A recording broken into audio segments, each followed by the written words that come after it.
Milan, good morning. Good morning, good morning.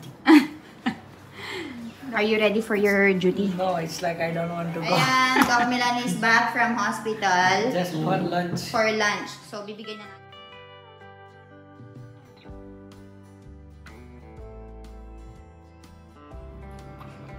મને બી ભાવા ચાલમ રો Sweet एकदम. एकदम ને थारी बट्टी पाना पड़े.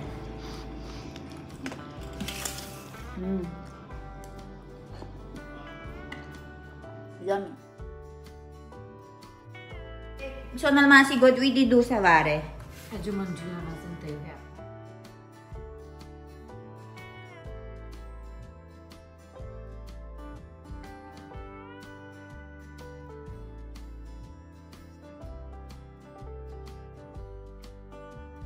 Ready yan eh. Cherry paki cherry. Wala ba dapay ko? Batawan eh.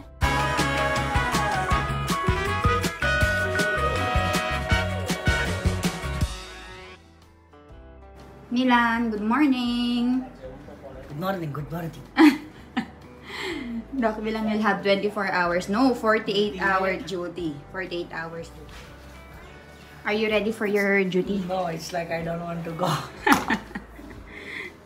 Ready na siya. Paalis na pala. Kasi guys, nire-ready na niya yung mga... You need to find a work where you are excited to go. You're not excited to go to your work and save patients? Don't say that. You're on video call. You're on camera. Chalo, come back for lunch. Jojo Patron. Gagamitin niya itong bike guys kasi susunduin ni Papa si Mommy mamaya gamit itong sasakyan namin. Chalo.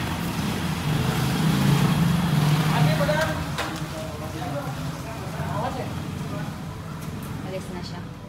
May kasama kami pupunta sa may kasama siyang pupunta sa hospital kasi meron yatang papagamot. So sinabay na niya.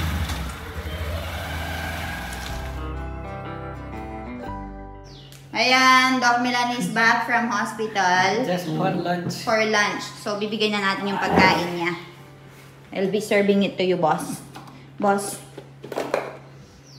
Look what Pragnamasi brought for us. Tipin. Why you guys done it? Ayan, yes, we are done. We What have did you bakri. This. Bakri, dal, curry. What is this then? This is rice and sak. Ayan. Initin natin, guys. Ayan, ang dami na nating mga mango na almost ripe na. And nandito na nga yung natin, guys. Main character of the video. Mommy Aligya already. Mommy. So, ayata pa chikero ka, no? Keri ka, no? So, ito yung favorite niya. Specifically, binili pa ni Papa to sa sa market, guys. Kasi dito sa mango farm namin, wala kaming langro. So, binili talaga niya yan dahil favorite ni Mommy. So, ang dami na nating mga mangga na almost ready to eat na. And meron tayo ditong kulfi. Kakain tayo mamaya. And kakain daw siya ng mango dito. Na mani ek chakwado. Chai ko na ya jugeri itlo. Langro nahi chahiye. No. Kulfi chepan. मैं अत्तारा खावानी Badit paiki. कई थी पाइकी कोलोने पाइकी के वरीते Ino to out thay.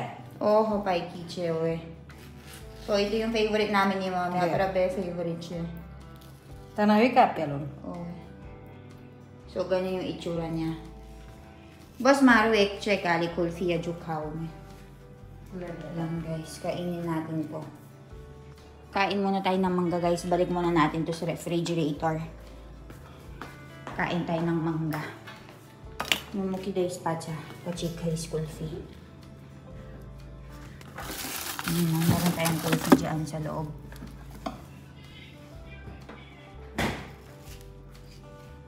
Chaki jo na. Kaya ulegi. मस्त लाग्यो जोरदार जातो. Chaki jo tame. Sweet chicken ay. Sweet. Mane bhi bawa jalang bro. Sweet एकदम. Ekdam na. Mane bhi bawa. Guys, gustong gusto ko itong langro na to. Tikman natin. Ayan guys, kakagising ko lang. Actually, natulog ako ng hapon. And naihi kasi ako. Lagi akong umiihi. So, na-istorbo yung tulog ko. So, tinanong ako ni mami kung gusto nga daw kumain itong mango. Kainin natin yung langro. Bojordar. Masta siya. Masarap guys. Kain tayo. Ako, Biji? Apo.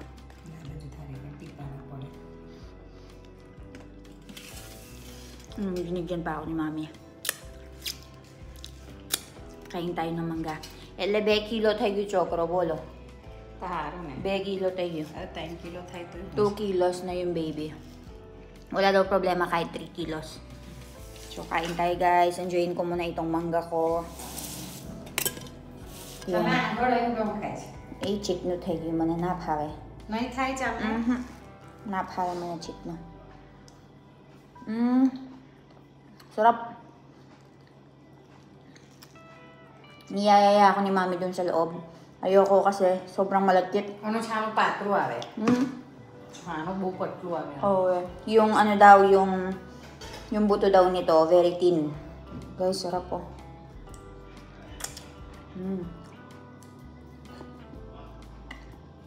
Yummy.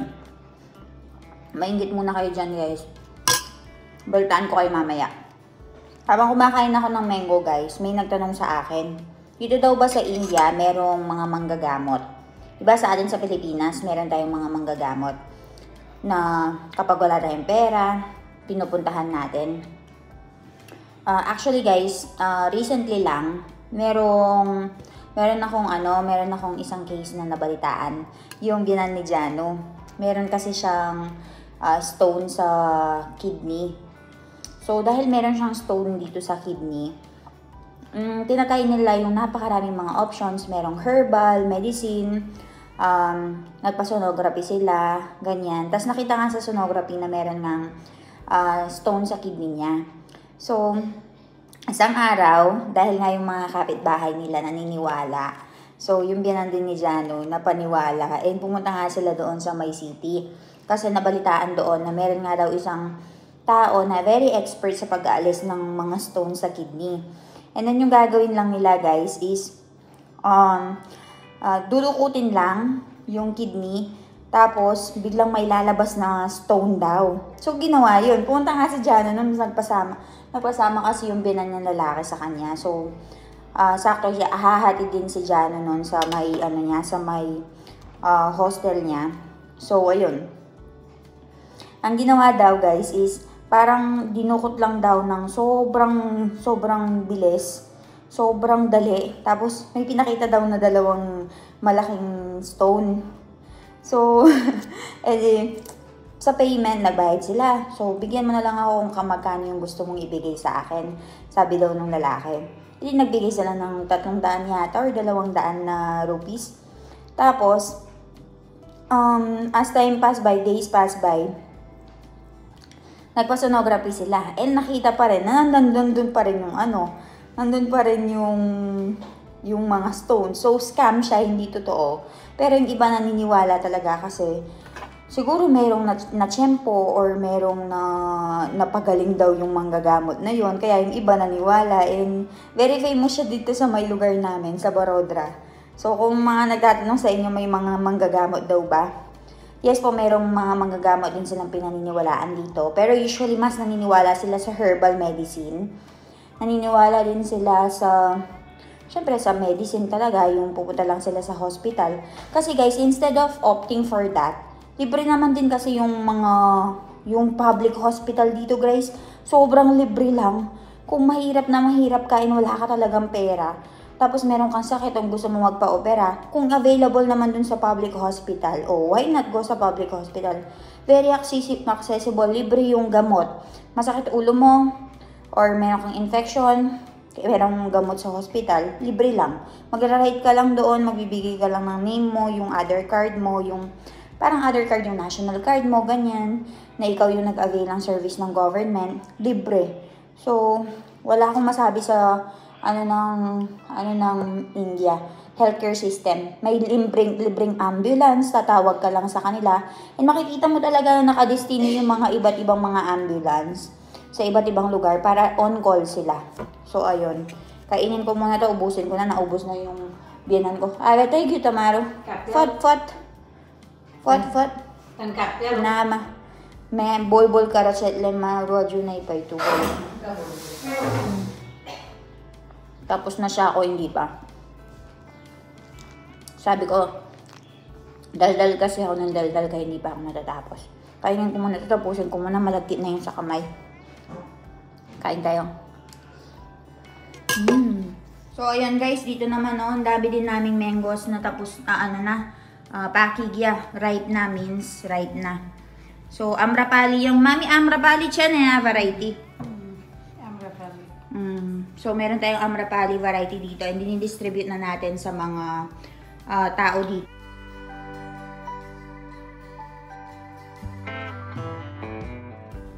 So, papamigay namin ito sa mga kamag-anak and sa mga kakilala namin.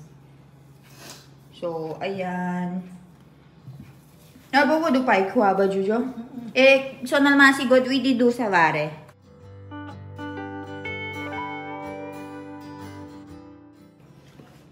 Yung iba, Jo, kilo karable. At kami na tayo le. So, ang daming nasira dahil wala si mommy dito. Aalis na siya, papamigay na niya, guys. So, dahil nga, na yung mga mangoes natin, ripe na, guys. Considered ripe na yan, ha. Ilalagay na natin yan sa refrigerator para lumamig siya. Jagyache, karinay ko. Okay na pala, inalis na pala ni mommy yung mga ripe mangoes. And I think right over here, right dun sa labas, inaayos na ni Ganga Foy yung mga mango ras. So, inaayos ni mami dyan. And dito sa labas, guys, si Ganga Foy, nag-aano na siya ng mango pulp. Ganga Foy, kemcho. Mujame. Ras karano. Yes. So, ayan. Diba? Sobrang pakigya already. Yan. Cherry paki cherry.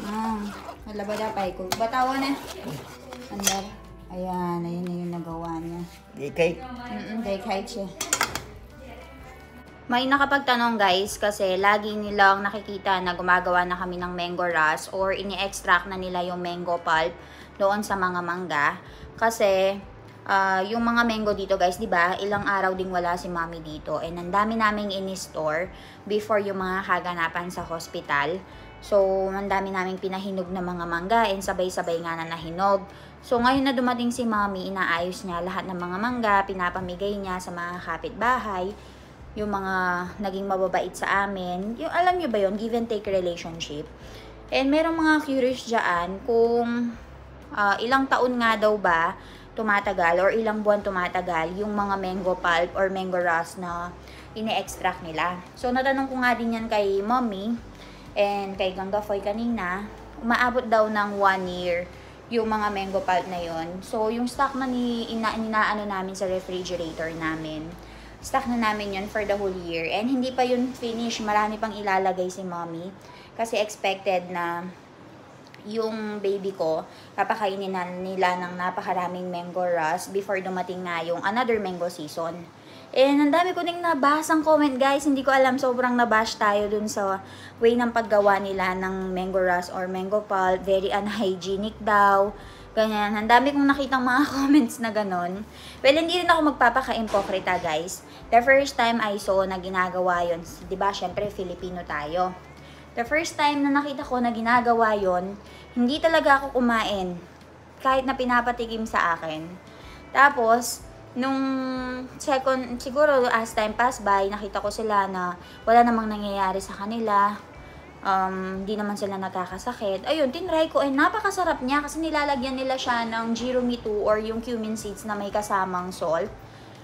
So, yun yung kinakain nila usually after kumain ng lunch or dinner. Minsan, pinapamerienda sa mga bata. And gustong-gusto yun ng mga bata. So, depende guys. Siyempre, kung may very hygienic kayo, kung feeling nyo na hindi malinis, nadudumihan kayo, nasa sa'yo yun. Kasi ako, ganun din naman yung na-feel ko talaga nung first time ko na makita yung paggawa nila. Kaya natanong ko nga din sa kanila kung bakit hindi sila gumagamit ng gloves. mula nung sinaunang panahon pa nga daw, mula nung pinakaumpisa, hindi daw talaga sila gumagamit ng gloves sa pag-aano ng mango pulp, sa pag-extract ng mango pulp, kasi hindi nila gusto na yung plastic, parang parang mahihirapan sila kapag may plastic yung kamay nila. Mas gusto nila na yung kamay lang nila yung ginagamit. And naghuhugas naman sila, guys. And kung makikita niyo yung mga factory, actually buntis nga lang ako ngayon, pero actually meron din kaming plano na magtayo ng mango pulp factory. Tapos ibenta namin by can. Pero naantala yun kasi nga nabuntis nga ako and sobrang daming mga ginagawa. So we decided na isantabi na muna yun and pag-isipan na lang namin next time if matutuloy namin. Pero sobrang dami kasi naming mga mango talaga. I think if I'm not mistaken, nasa 12 hectares yung mango farm namin dito. So, sobrang dami, pinamimigay lang namin sa mga merchant. Tapos, binibigyan na lang nila kami ng porsyento or yung para sa farm namin. Pero, yun yung plano talaga, mango pulp business. Tapos, kasi pati yung mga seeds, ginagawa nila as a mouth freshener. So, walang tapon talaga sa mango, guys. And concerned nga din sila na yung baby ko nga daw, hindi siya magiging healthy kasi nga very dirty nga daw yung pinapakain. Guys, kung hindi magiging healthy yung baby and magkakasakit ng tiyan, yung bata nga dito na pinapakita ko maliit, just me, Marimar, araw-araw kumakain yun ng mango ras. Pumunta lagi dito sa bahay yun, tapos pinapakain namin ng mango ras. Wala namang nangyayari and tumataba siya. Siguro depende na lang din talaga sa nakalakihan, sa immune system ng bata, and kung ano yung tradisyon sa lugar. Kung sa atin, very malinis yung mga bata sa atin. Dito, kung ano yung kinakain ng mga matatanda, yun yung kinakain ng bata. And, hindi naman sila nagkakasakit and naa-adapt naman nila. So, ayun lang. Ayun lang yung take ko sa bagay na yun. Well, you can comment. Pwede kayo mag-comment kung ano yung gusto nyo i-comment. Kung hindi nyo gusto yung way ng paggawa nila, edi nasa sayo nyo yun. Pero yung iba sinasabi sa akin, bakit hindi ko daw turuan na mag-gloves, ganyan. Hindi ko naman po pwedeng baguhin lahat, guys. Ang pwede ko lang gawin dito is mag-observe, mag-adapt. Tapos, if may mga bagay na pwede kong baguhin, edi pwede kong babaguhin ko. Pero depende dito sa bagay na to, ayaw daw talaga nila na naka-gloves. And lahat ng tao dito, guys, ganun yung ginagawa. By kamay lang. Probably other people will not show it to you na ginagawa. And nagvi-video kasi tayo everyday. So, gusto ko lang ipakita kung ano yung totoo. Kung paano nila ginagawa yung mga yon. And yung mga yung mga nakakan na mango pulp, guys, kung bibili kayo sa mga stores, for sure kinamay din yon and manual din yung ginawa, sabi ni Milan. Yun, ganun lang po yung katotohanan dito. Alam nyo naman, pagdating sa bansang India, meron na siyang trademark na ganun. And kayo na lang bahala kung paano nyo yun sa point of view nyo, kung paano nyo iti-take yun. So, ayun, balitaan ko kayo bukas. Another chikahan tayo. I'll see you all tomorrow. Bye-bye.